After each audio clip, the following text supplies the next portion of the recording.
Have you ever stopped to think about the clothes you're wearing? I mean, really think about them? If you've got on anything made of polyester or nylon, you are, for all intents and purposes, wearing plastic. But it comes in all these amazing, vibrant colors. How is that even possible? Well, that's exactly the puzzle we're going to solve today.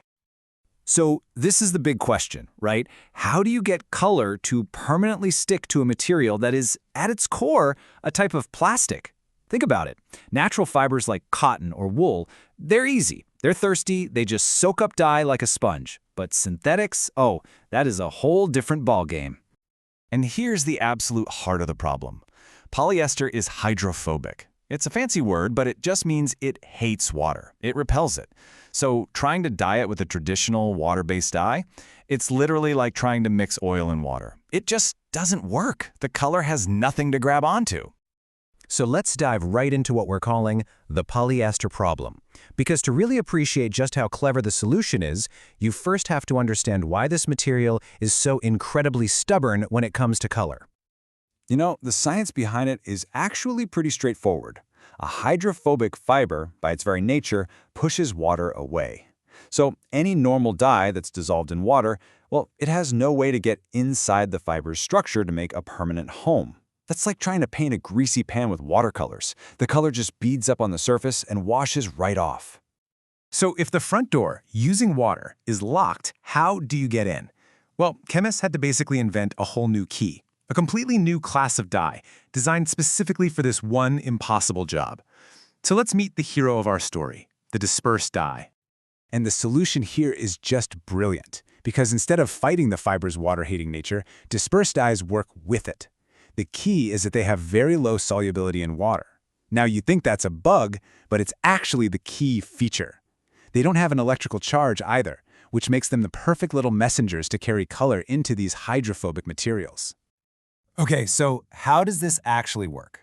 Instead of dissolving in water like sugar, these dyes form what's called a fine dispersion. Just picture microscopic grains of sand floating around in the water. And here's the crucial part. These tiny dye particles are actually more attracted to the plastic fiber than they are to the water they're in. So once they manage to get inside the fiber, they're held in place by these really weak intermolecular forces. Think of them like tiny little magnets, just strong enough to keep the color locked in for good. All right, so we know the dye wants to be in the fiber. But that's only half the story. A polyester fiber is a super tightly packed, dense structure. So how in the world do you actually get those dye molecules to physically go from the water into that solid fiber? It's this really cool three-step dance that's all about temperature and timing. First, you crank up the heat. That heat makes the polyester fibers, well, they swell up. Kind of like when you cook spaghetti, it gets softer and bigger. This creates these tiny, microscopic gaps in the fiber's structure. That's the opening. The dye molecules then jump ship from the water and rush into these new spaces. And then, as the fabric cools, the fibers shrink back to normal, trapping the dye particles permanently inside. They're locked in. Now, to make sure this whole thing works perfectly, you need a little helper molecule called a dispersing agent. Honestly, the best way to think of it is as a chemical whisk. Its job is to break down the dye into the tiniest possible particles and keep them from clumping together. This is absolutely critical, because without it, you just get a splotchy, uneven mess. Okay, so we've got our special dye, and we know the basic science behind getting it into the fiber. But how does this actually happen in a giant factory, at a massive scale? Well, it turns out there are three main industrial methods they use to pull this off. First up, we have the carrier method. This is what I like to call the chemical assistance route. It's a clever way to coax the dye into the fiber without having to use crazy high temperatures. So what is a carrier? It's basically a chemical shoehorn. It's this organic compound you add to the dye bath, and it does two really important things. It helps the polyester fibers swell up even at lower temperatures, and it actively helps shuttle those dye molecules from the water into the fiber. So if you look at the graph here, you can see exactly what's happening. The process starts around 60 degrees Celsius. They crank up the heat to a boil, that's 100 degrees Celsius, and just let it cook for about an hour. The great thing about this is it can all be done in simple open vats because you're not going above the normal boiling point of water. So right away you can see the trade-off, can't you? The big pro is convenience. You don't need expensive, high-pressure machines. But the cons are pretty serious. Those carrier chemicals are expensive. They can have toxicity and environmental issues, and sometimes they can even make the final color fade faster in the sun. Not great. And that brings us to method number 2, which is actually the most common one used today. It's the high temperature method, or HT method for short.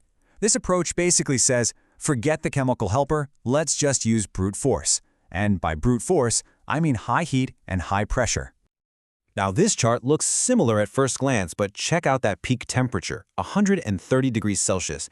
That is way, way above the normal boiling point of water. And that's exactly why this method requires a completely sealed, pressurized machine.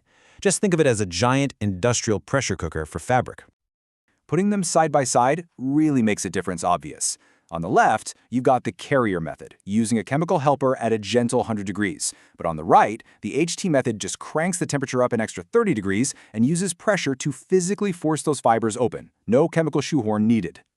And the advantages here are pretty huge. You get rid of the expensive, potentially toxic carrier, you get fantastic color that really sticks, up to 98% fixation, and the color holds up much better to washing and sunlight. So what's the catch? Well, you need that specialized, expensive, high-pressure equipment, and of course the energy bill to run it is a lot higher. And that brings us to our third and final technique, the thermosol method. This one is totally different. It's a continuous process that uses super high, dry heat, and it is built for one thing: speed and massive volume. Here's how it works. First, a long sheet of fabric is run through a shallow bath of the dye solution. They call that padding. Then it's dried. And then comes the wild part. The fabric is baked in a huge oven at insanely high temperatures. We're talking 180 to 220 degrees Celsius. In that intense heat, the dye literally vaporizes. It turns into a gas. And as a gas, it can easily penetrate the fibers and lock itself in, all in about 60 to 90 seconds. Okay, so we've got 3 totally different ways to do this. One uses a chemical helper, one uses a giant pressure cooker, and one bakes the fabric in an oven. So if you're a textile manufacturer, how do you choose which one is right for you? Well, this table breaks it down really nicely. The carrier method is your low temperature option, but it comes with the cost and potential toxicity of those chemicals. The high temperature method is kind of the industry workhorse. It's cheaper, non-toxic, and gives great results, but you have to buy the expensive machinery. And then there's thermosol, the high-speed option for huge production runs. But again, it requires a massive investment in that oven. So, the next time you pull on a brightly colored workout shirt or a silky polyester blouse, just take a second to think about it. That color didn't just stain the surface. It took an incredible journey of chemistry, heat, and pressure to become a permanent part of the very plastic fibers that make up the fabric. It's a pretty amazing bit of engineering we get to wear every single day.